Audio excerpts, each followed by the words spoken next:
Good evening and welcome to tonight's Family Forum series, where we bring information to you as families to be able to help you as a family in working with your children to be successful.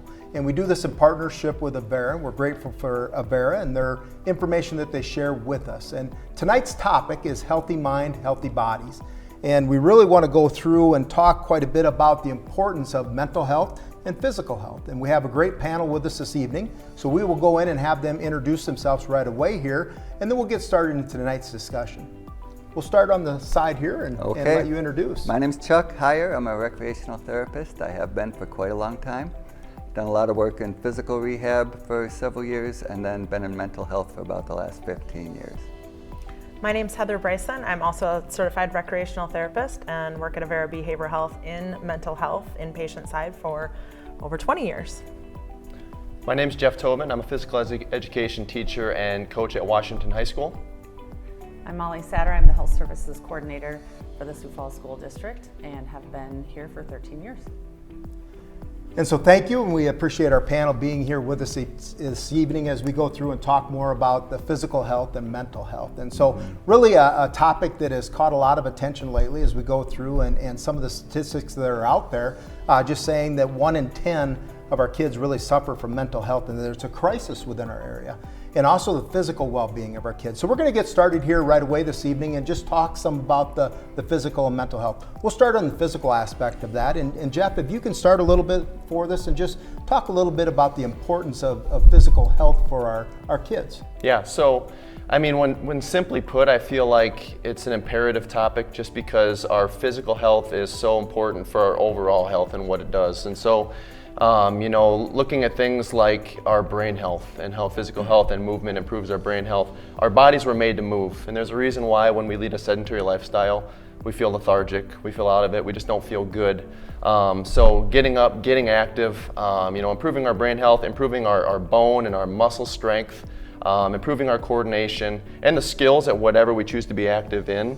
I think we live in a day and age where it's easy to be sedentary, obviously with the screen time that we have in front of us, or the options that are available to just sit on the couch versus going doing stuff. So I think the habits that we can build to lead a more physically active lifestyle are just crucial for our youngsters, but also for adults too. Yeah.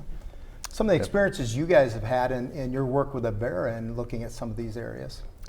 A lot of experience. A lot of people come in and when they come into our hospital, they're in a bad place. They're like, this life has not been kind to them. And a lot of times what I like to do is just introduce them to equipment that maybe they're intimidated by. You know, they think of going to the gym as just for the jocks, right? And the guys that want to be big and strong. And I start teaching them some of the research that's out there about what it does for your brain, as far as all the chemicals, the dopamine and serotonin most people know about, the brain-derived neurotropic factor, GABA, glutamate, all these other ones that you get more of from exercise that make you smarter, make you healthier, less likely to get dementia. I mean, just all these long-term things. So with the adults, we're trying to encourage them, and with the kids, I'm already talking to them because of my background in physical rehab about preserving their joints. You know, when you on a treadmill, use inclines so you're not pounding so much, and other things. Just, you got to take care of your body for the long term. So I try to get them not to think of exercise as being just for guys who want to be big and strong and jocks, and help them know it can make you smarter and more creative. Why would you not want to do things like this? We really try to strive to touch that first touch to be a really good one when it comes to physical activity and mental health, because there's so many great benefits to it, and if you have a bad experience of a physical activity, that's a huge amount of coping skills that get shut down right away. And because we know that there's so many good things that come from it, we really want that first touch to be really, really good. So we really encourage, and I always love to ask the students that come through, how many of you guys have access to equipment? Because we have treadmills, exercise bikes, different things in our facility. And I would say probably 90% of them have access to it, but very few of them use it. So we try to break down those barriers of, why aren't you using those things? What can we do to get you to use those things? And I think some of it, like Chuck said, is teaching just the basic skills of, here's how you get on this, here's how you get started with this, and not to be scared of it, What are some of the ways that kids can, because you look at that and some of the equipment that it would take. We don't have that in our own homes. So what are some of the ways that kids are able to do that and especially attached to the schools, because every kid's going to be in a school. So what are some avenues that a kid could take to be able to be healthy and involved in a school setting? Well, I think like Heather said, one of the biggest things first is we want to know what our students may be interested in, and if they say, I don't know, then trying to give them avenues and give them options, because there are options, and maybe they're not things we always think about. And I first think about outdoor activities. I feel like there was a day and age where outdoor activities were, everybody was doing it. You go out in the driveway, you shoot hoops, you go to the park and play soccer, and those things still do happen, but they definitely aren't as prevalent as they once were. So making sure they know that those options still are available to go outdoors and do things.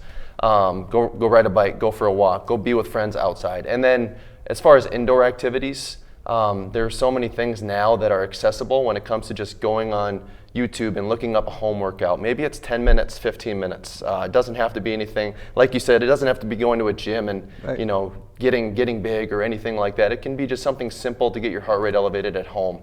Tons of things that are free on the internet. Or just keeping it really simple, and maybe it's being with your family and going for a family walk, or going to the park and being active with your kids. There's just tons of activities available. We just have to make sure our kids and adults are building those habits and knowing what is available to them. Yeah, very good. Medical benefits, some of the things that we may see on a medical side of things as you come in contact in the nursing field with individuals, but some of those medical benefits that we have. Yeah, so we know that healthy kids learn better, and so anything we can do to improve their health, and starting with kind of your physical exam, annual physical exam, making sure that you are looking holistically at the child, and we're talking about physically, how are they doing, emotionally, socially, all of those things come together, and having contact with a healthcare provider. So if you have your regular healthcare provider that you see, they know your child well, and they can work through and talk through all of those topics.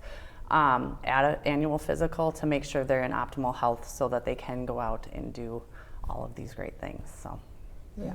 And the simple thing of diet for a lot of these kids, they just, a lot of them don't eat anything, or else they just eat a lot of garbage. I mean, there's just so much of that impacts them. And then something else, I just couldn't help but think, just the idea of being outside is so contrary to some of these kids. Like, just do something outside. Can you walk to a park? Can you have a dog? Can you play with your dog outside? It's just things, being out in the fresh air, out in the natural sunlight is just such a healthy thing to do. Yeah. There's some classes we have at the schools, and I think every student is required to take some of those classes. What are some of those that they could come in contact with at the school that would help to benefit them? Well, when it comes to like physical education classes, we have the more basic team sports activities, the individual dual sports. Then you have the group aspect of doing activity or playing sports. You have the individual, maybe you want to do something more individual or 2-on-2 based. But we also have walking class, get outside and walk every day. It might get a little cold in the winters. However, this winter so far, knock on wood, has been amazing. We actually got to take our classes outside for all PE classes last week when it was 55. We said we are getting outside and getting those 20 minutes of vitamin D. So walking class, we have yoga offered, which is another great avenue that I know Heather can speak a little bit on. So we try to create all those avenues for kids just to, like we said, find something that maybe you're interested in, and maybe it kind of hooks you for habits that you want to create and a long-term area that you want to keep in your life after you graduate from us here in high school. Mentioned a little bit about the yoga, but you incorporate some of that into your work as well. Yeah, absolutely. At Avera, we do a little bit of lots of different groups that teach different coping skills, but yoga fits one of them that we definitely incorporate and try to work on because there's so many different mental health benefits to it. Not only the breathing aspect of it, teaching different breathing techniques that are very simple that can be used in a group setting, in an individual setting. They can be alone, difficulties with sleep. Yoga can help with that regulation of dopamine, of the GABA, like Chuck talked about. Increases that energy, can assist with sleep recovery, helps increase the neuroplasticity in the brain, that recreating pathways in the brain. But a huge one is just that self-awareness, I think, that can come with a lot of the activities that we do. Yoga is one that kind of, instead of working out, we work in, and it really kind of slows things down and makes you become self-aware, which when you become more self-aware, you can understand when you have aches and pains. You can recognize when you're feeling, kind of crummy mentally, or your anxiety is high, or your depression is up. When we recognize those things, we can intervene a little bit earlier, and we also understand ourselves a little bit better to be able to find the right things to help intervene. Whether that be a physical activity, whether it be a different coping skill, whether it be a breathing technique or whatever, but finding those different things that also help to work. We explore a lot of those things. One of my favorite sayings is to get comfortable with the uncomfortable, because we learn so much about ourselves in that aspect. So. The mental health aspect. So we've talked quite a little on the physical and a little bit of the medical piece of that, but the mental health aspect. And obviously to be well-rounded and to feel healthy or whole, there's the physical aspect and the mental health aspect. And you guys obviously have a lot of experience in that. Some information you can give us on that. Well, a big thing is the self-confidence. When you take somebody who's not comfortable with the equipment, not comfortable with their body, really, and then they start getting strong, which is really nice with our addiction kids we have a longer period of time with the adolescent addiction unit, and I see these kids getting stronger, and you can just see them carry themselves a little straighter and taller and a little more comfortable speaking out, saying things. It's an amazing thing to watch, and one of the things I always tell somebody is that anything we do, we can modify. Working with people who are quadriplegic, people on ventilators, even doing things. Anything we do, I tell them, we can do it. You might have to do it differently. That's okay. A push-up for you might be leaving your hips on the floor. That's okay. A quadriplegic, that's all they can do when they do a push-up. So there's nothing, we don't take them through anything that they can't do. As long as they're willing to try, we can modify. And just one other thing I like to teach kids sometimes is to juggle 3 items. And of course they say, I can't do that, right? I can't do that. Oh, well, let's just try. We'll pick up start with 1 beanbag, and then work through, and then some of the kids, I only have 40 minutes to teach them to juggle, so it took me a lot longer than that. But some of them will catch on, and they're just so excited about it. And you can just see just giving them these opportunities for success that over themselves is just a huge, huge thing. Yeah, very good. Other things we see in the schools that may have to deal with the mental health in that aspect. I'll let Molly couple with this, but I just thought of when Chuck's talking, we also have strength training classes that are offered. We have dance classes that are offered. And you talk about what kids or students are interested in, and I think that when it comes to as much physical as mental in those classes, we have students that want to come in and take those strength classes because working out is stress relief. Yeah. Dance classes, they want to take dance classes because it's fun and it's stress relief. Yeah, it's active, but you're not thinking about being physically active while you're in dance class. So I think the best thing about some of our PE classes are, yes, we may say it's for that physical education credit, but the mental piece, getting to our D wing for 50 minutes to be active, elevate your heart rate, and just do something enjoyable, I think plays as much of a role as anything when it comes to our overall health. Yeah, and I think you can't take mental health and physical health apart, and it kind of goes both ways. So we want to talk about how physical health or your mental health improves when you're being more physically active, and also think about our students who are physically active and very involved, but how important it is for them to take care of their mental health. So it kind of goes both ways. I know some kids can overschedule themselves, and they get very involved, which is a great thing, but then they need to remember to take care of their mental health too. So I think that's another important aspect when you look at the mental health, to make sure it's always a balancing game between all of those things. Very critical, especially the over-involvement sometimes some of our kids are in and specializing in some things. So parental involvement. Obviously the parents are a significant piece of this. And so advice or information on the significance of the parental involvement and some advice for our parents? Yeah, so a lot of times just role modeling good behavior is a great place to start. Just role modeling, getting out, being what you want to see your kids doing, by getting active, by taking care of your mental health, by talking about those different things openly in the home. That's going to open those doors for those kids to feel comfortable and talk about those different things, or role model the physical activity, or go for those walks, or whatever the family might get involved in. Like teaching new coping skills in a calm environment. A lot of times we think of in the moment, if someone's upset or whatever they might be going through, trying to teach them the new coping skills in that moment. Really think about teaching them when somebody is calm, when it's not really like I like to call it, like not a intense moment, but more of a calming moment, so they can practice those in that safe environment. And trying lots of different things, because you never know what's going to stick, and what sticks one day might not stick a different day. So having lots to pull from out of your bag of tricks kind of thing. And then just practicing those coping skills, practice them frequently, putting them in your routine, including the family and all those different activities that you do. Yeah. And sleep. Yeah. It's the simplest thing we can suggest to people, but you got to get enough sleep. I mean, when I do classes, I teach other classes to new staff, and one of the questions I'll often ask, how many people got enough sleep last night? Mm-hmm. Not too many hands go up, if any. Yeah. And that's part of what you're modeling, mm-hmm. part of what everybody needs for good mental health and physical health. Mm-hmm. And yet, they'll stay up on their phones, right?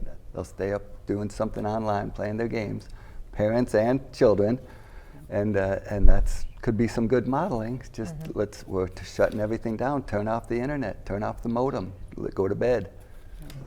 We talked about that a little bit in one of our previous sessions of parents having that power to take that phone away and putting it into their own room, so that it's not a temptation at night, because it really keeps kids up. Nutrition. The value of the nutrition aspect in this healthy mind, healthy body approach. Yeah. I don't think that nutrition can be talked about enough. I think that building those habits at an early age, and again, the modeling of what's in the refrigerator at home or what choices are available. That they will find foods to eat that probably aren't healthy. That's bound to happen.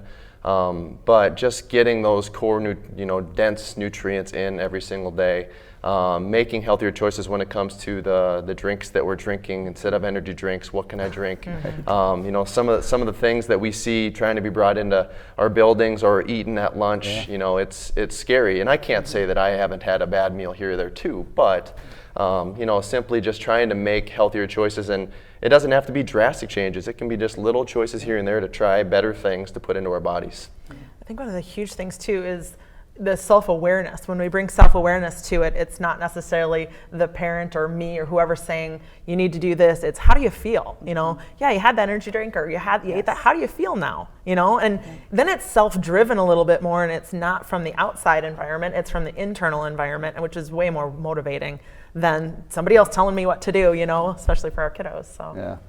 And parents modeling that, whatever it is, you don't have to be perfect, but the little things kids pick up on, and if it's maybe I'm not super active, but we're going to go for a walk, or we're going to get out and go to the bike trail or something. That's huge for kids to see their parents doing that, or deciding to not have an energy drink or whatever the case is. But just making sure that they're modeling that healthy behavior in the best way that they can, even if it's not perfect. Even things like cleaning the house, vacuuming. Yeah. Are you kidding me? Physical Washing activity. windows, scrubbing the floor. I mean, your house should be very clean if you got kids home. They could be doing that. Yeah. The ability to cope. I know that's a pretty broad topic, but the ability, some grit to be able to work through things, but that ability to cope, how do they work on that and to be able to work through some of those situations? Some advice on that for parents to work with their kids on. Be patient. Don't expect things to change right away. Talk about things that they like to do, things that are calming when they're upset, things that give them some joy, when they're feeling down. Have conversations that trigger those thoughts so that they can address how they're feeling at different times. And again, obviously having the parents share those things. This is what I do now. This is what I used to do. Another point we have to make is things aren't always going to be this way. Life goes on. Things change. I'm not the person I was last year. Maybe not even yesterday. I don't know, but. Yeah. At Avera, we try to teach a lot of self-awareness, and there's lots of different incidents, there's lots of different emotions that go through every single person every single day. So being aware maybe if we have how you're feeling and what we can do in those times that can help us. So a lot of times when, like I said earlier, when we're calm, like if it's something where it's a high energy emotion, in calm times we talk about when you're feeling that way, what helps you? What can you do? And maybe writing some of those things down. So when those activities or the emotions kind of rise up again, we can go to, hey, this worked for you before. How about we try this? So it's a teamwork. It's brainstorming. It's once again, it's not somebody else telling you what to do. It's them coming up with what works for them, because everybody's going to be a little bit different. But starting to have that self-awareness, identifying where am I at right now, and what can I do when I'm feeling this way. So having those different levels and being able to come up with a plan. And tapping into resources. So, as parents, we don't always know. We're faced with something, our kids are struggling, and what do we do? And there's great resources. I mean, we have counselors in our schools, our school nurses, community resources, Avera, folks like that who specialize in taking care of kids and their health needs and their mental health needs, and adults as well, and parents. And so tapping into those resources can be a huge, huge help in those situations. One thing that leads into is how do the schools partner with the parents, and how do the schools help the parents to stay informed and to work with their kids? Are there some things there that are able to be utilized by the parents? Yeah. Well, go ahead. Were you gonna? Well, I think one of the things that we're always told at Washington is by our administration is simply to take care of yourself, to take care of each other, to take care of this place. And you can't do the rest. You can't take care of each other or this place without first focusing on yourself. And I really internalized that myself as a teacher, because these times are stressful, especially this time of year. There's tons going on. You're trying to manage many things. But at the forefront, like we just talked about, our mental health, our physical health, taking care of that so we can take care of these kids every day. And I think it's important for students to understand that too. It's okay to be vulnerable. It's okay to not have all the answers. It's okay to feel how you're feeling. And then hopefully you can confide in somebody with whatever building you're in, whether it's a teacher or a counselor, like you said. There's people there that care, and you're not on your own, and they need to know that. Yeah, and just reaching out to talk to those folks in the school, and encouraging their student to do that as well. So just simply reaching out and communicating and supporting families the best we can. That's what we do every day. Yeah.